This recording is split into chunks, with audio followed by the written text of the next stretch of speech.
You make good money, more than most people you know, and yet you still feel financially behind. Not broke, not struggling, just somehow behind. Which shouldn't make sense. You look at the number in your bank account and feel nothing. Or worse, you feel a mild, unexplainable embarrassment. You earn more than most people you grew up with, more than most people in your city probably. The data would confirm it. And still, something in you keeps score differently.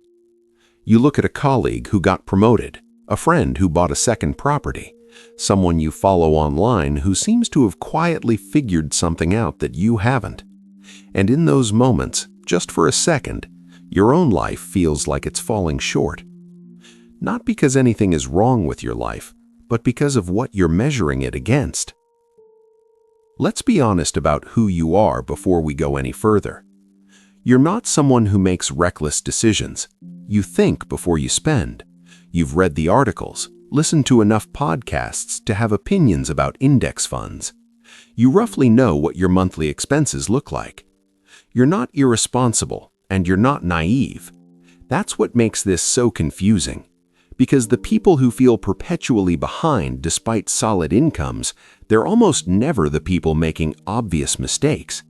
They're not ignoring their finances. They're thoughtful, self-aware, and they've done a lot of things right. And they genuinely can't explain why the feeling of financial progress keeps eluding them. If that's you, that confusion is not a character flaw.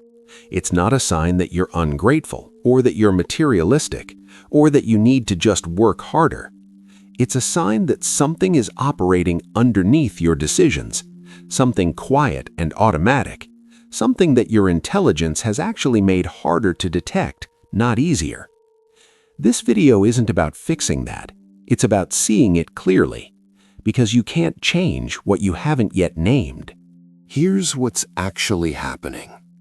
At some point, and there was no announcement, no moment you agreed to this, you stopped measuring your financial life against your own goals.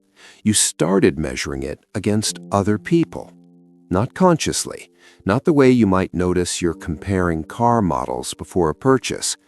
This comparison runs in the background, constantly, automatically, and it reshapes what enough means to you without ever asking permission. The trap isn't that you want too much. The trap is that what you want keeps adjusting. The moment you reach a certain level, the reference point shifts. The goalpost doesn't move, it migrates quietly to wherever the people around you. Here's what's actually happening. At some point, and there was no announcement, no moment you agreed to this, you stopped measuring your financial life against your own goals. You started measuring it against other people. Not consciously, not the way you might notice you're comparing car models before a purchase. This comparison runs in the background, constantly, automatically, and it reshapes what enough means to you without ever asking permission. The trap isn't that you want too much. The trap is that what you want keeps adjusting. The moment you reach a certain level, the reference point shifts. The goalpost doesn't move, it migrates quietly to wherever the people around you currently are. And this is the part that makes intelligent people especially vulnerable to it. Because rational people don't compare themselves carelessly. They compare carefully. They look at people who seem similar education, similar career trajectory, similar background, and they use that comparison as information, as a calibration tool. Which sounds reasonable until you realize that what you're calibrating isn't performance, it's your sense of self. There's a well-documented tendency in human psychology, one that researchers have studied for decades, that describes how people determine their own value, progress, and success. We don't measure it in absolutes. We measure it in relation to the people around us. This isn't vanity. It's not a modern problem. For most of human history, your social group was your survival group. Knowing your position within it was genuinely important information. Status signaled access to resources, to security, to belonging. So the part of your brain that tracks where you stand relative to others evolved for a reason. The problem is that this mechanism was built for a world where your comparison group was small, stable, physically present, a village, a neighborhood where everyone more or less knew each other's circumstances. That world no longer exists. Today, your comparison group is effectively unlimited. Colleagues, former classmates, strangers online, and the most curated version of everyone you've ever known. And the mechanism in your brain doesn't distinguish between those things. It processes a colleague's kitchen renovation the same way it would process a direct threat to your standing. It processes a friend's offhand comment about their investment portfolio the same way it would process concrete evidence that you're falling behind. The emotional response follows: a slight contraction, a restlessness, a low, unformulated feeling that you need to do something, to catch up, to match, to not be left where you are. And here's where it gets subtle, because that feeling doesn't always produce reckless behavior. Sometimes it produces something far more insidious, a quiet refusal to feel satisfied. You get the raise, and almost immediately your attention shifts to what you still don't have. You pay off a debt, and before the relief even settles, you're aware of someone else who doesn't have that debt and also has things you don't. The satisfaction window closes faster than the comparison cycle resets. So your own financial progress, real progress, measurable progress, registers as almost nothing, not because you're ungrateful, because the measurement system is broken, because you're running on a track that resets every time you reach the next marker. This is not a motivation problem. This is a calibration problem. The thought is, they have that and I don't yet. The emotion is a kind of low-level inadequacy. The behavior is either spending to close that gap or achieving and then immediately widening the comparison group so the gap remains the same size. The loop continues, not because you're failing, but because the loop has no natural exit. This shows up in ways that are so ordinary, so embedded in daily life that they're almost invisible.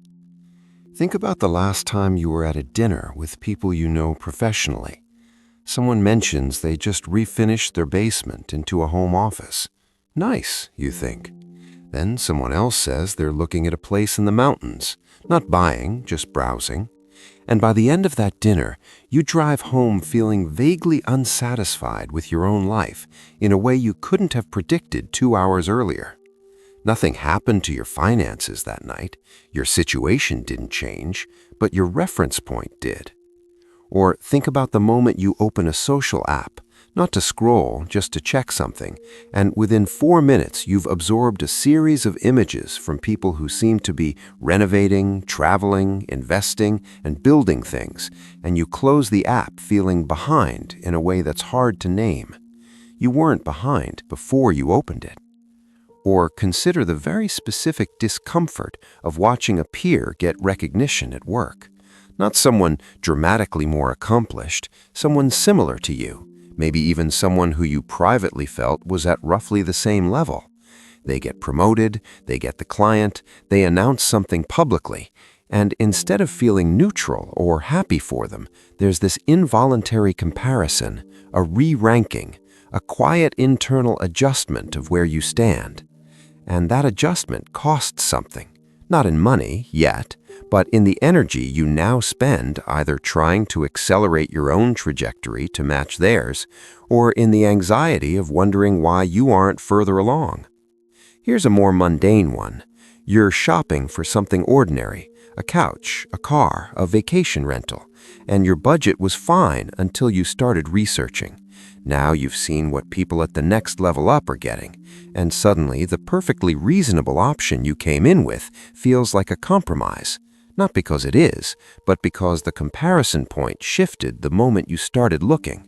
So you spend more, or you feel quietly bad about spending less. Either way, you lose something. Here's the question worth sitting with.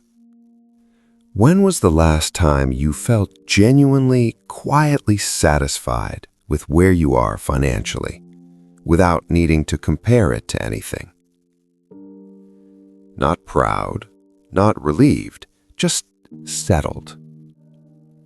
If you're struggling to remember, that tells you something. The financial cost of this pattern isn't dramatic. It doesn't show up as a single bad decision. It accumulates like sediment. It looks like a series of upgrades that each made sense in the moment.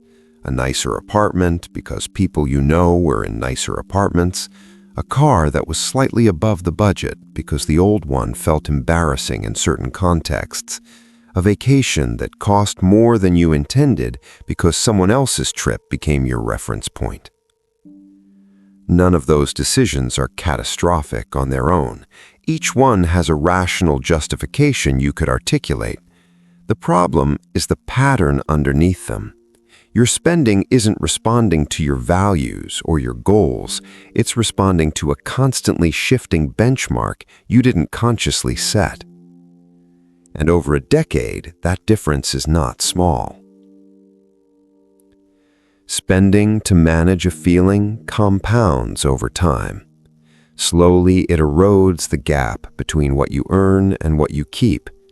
And each individual decision felt reasonable, so there's no single moment to point to. Just a persistent sense that your income should have created more security than it has. But the cost isn't only financial. That might actually be the smaller part. The larger cost is what this pattern does to the experience of your own life. Because if your sense of progress is always measured against a moving group of external references, then you never actually arrive.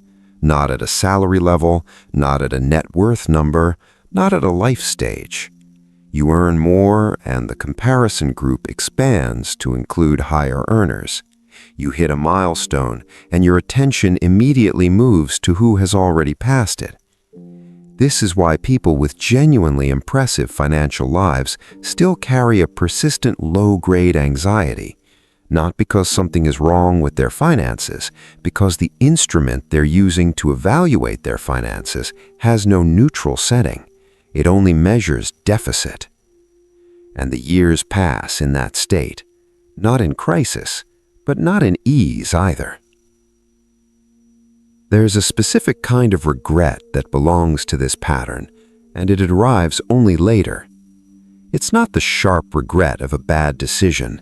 It's the slower, quieter regret of realizing that you spent years measuring your life against other people's lives, and in doing so, you were never quite present in your own. That the financial anxiety you carried wasn't protecting you from anything. It was just noise. Expensive, exhausting noise. Consider these slowly. There's no score. When you hear about a financial move someone else made, a promotion, a property, an investment, is your first internal response informational, or is it evaluative? Are you genuinely curious, or are you immediately calculating where you stand in relation to it? Think about the last major purchase you made that was more expensive than you originally planned. What changed between your original intention and the final decision? Was it new information about what you needed, or was it a shift in what felt acceptable? When you feel financially behind, can you articulate specifically behind what? Behind a plan you made for yourself, or behind people whose lives you've been watching? These aren't trick questions. There are no right answers here. But the pattern of your answers probably reveals something about whose measuring stick you've been using. Here's the only thing this video is asking you to do. And it's not a strategy, it's much simpler than that. Name it when it's happening. Not to stop it, not to judge yourself for it, just to see it. The moment you feel that quiet drop, that involuntary contraction when you hear about someone else's financial life, there's a fraction of a second before the emotion fully lands. And in that fraction of a second, you can observe what's actually occurring. Someone else's situation became for a moment the standard against which you measured your own. That's all that happened. It doesn't mean they're ahead of you. It doesn't mean you're behind. It means a very old mechanism activated the way it was built to. The interesting thing about naming a pattern is that the name creates distance, not immunity, distance. Once you can watch the comparison happening, you are in that moment not entirely inside it. You become someone who notices the mechanism rather than someone who is only ever operated by it.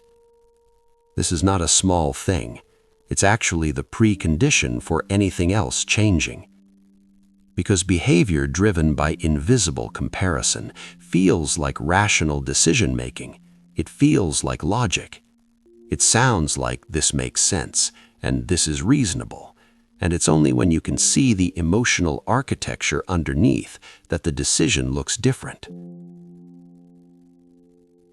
You may still make the same choice, that's fine, but you'll make it with different information about what's actually driving it.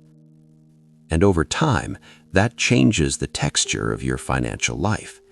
Not because you earn more or spend less or follow a particular plan, but because the instrument you're using to evaluate your progress becomes slowly, gradually, more your own. Feeling financially behind, despite a good income, is extremely common. It's rarely talked about, not because people don't feel it, because it's embarrassing to admit, because it sounds like ingratitude, because it's hard to explain without feeling like you're complaining about something you're supposed to feel grateful for. But the feeling is real, and it has a source, not a moral failing, not a lack of discipline, a mechanism, one that runs quietly, automatically, and with increasing sophistication in people who have the self-awareness to justify it in real time. Seeing it doesn't resolve it, but it changes the relationship to it. And that is actually where things begin to shift. If something in this video reflected something you recognize in yourself, not the extreme version, just the quiet everyday version, leave it in the comments, not because I'll respond with advice, but because naming something out loud is the first step toward not being entirely run by it.